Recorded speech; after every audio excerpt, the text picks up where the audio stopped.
Hostel ಒಂದರಲ್ಲಿ ಪ್ರತಿದಿನ ಚಿತ್ರಾನ್ನನೇ ತಿಂದು ತಿಂದು ಬೇಜಾರಾಗಿ 80 ವಿದ್ಯಾರ್ಥಿಗಳು ಹಾಸ್ಟೆಲ್ ವಾರ್ಡನ್ಗೆ ಪ್ರತಿದಿನವೂ ಬೇರೆ ಬೇರೆ ಥರದ ಟಿಫನ್ ಮಾಡೋಕೆ ಹೇಳಿದರು.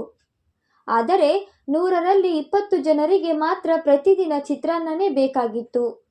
ಆದರೆ ಉಳಿದ 80 ಜನಕ್ಕೆ ಅದು ಬೇಕಾಗಿರಲಿಲ್ಲ.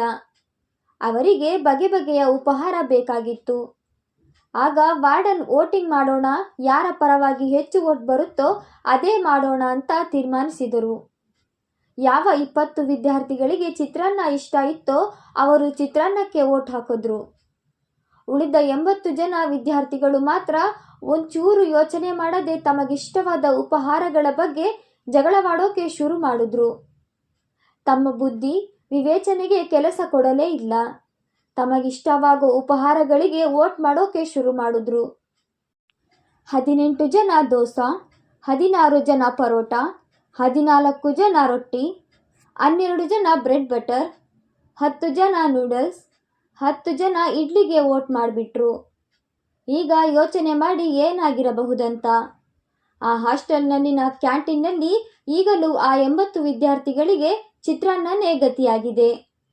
ಯಾಕಂದರೆ ಉಳಿದ ಆ 20 ವಿದ್ಯಾರ್ಥಿಗಳು ಒಗ್ಗಟ್ಟಾಗಿದ್ರು. ಪಾಠ ಎಲ್ಲಿಯವರೆಗೆ 80 ದಿಕ್ಕಿನಲ್ಲಿ ದಿಕ್ಕಾಪಾಲಾಗಿರ್ತಿರೋ ಅಲ್ಲಿಯವರೆಗೂ 20% ಜನಗಳದ್ದೇ ಆಟ ನಡೆಯುತ್ತೆ.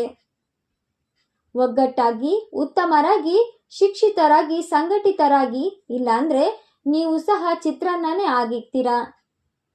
ವರದಿ H Karim Nandibevur, KS news 24x7.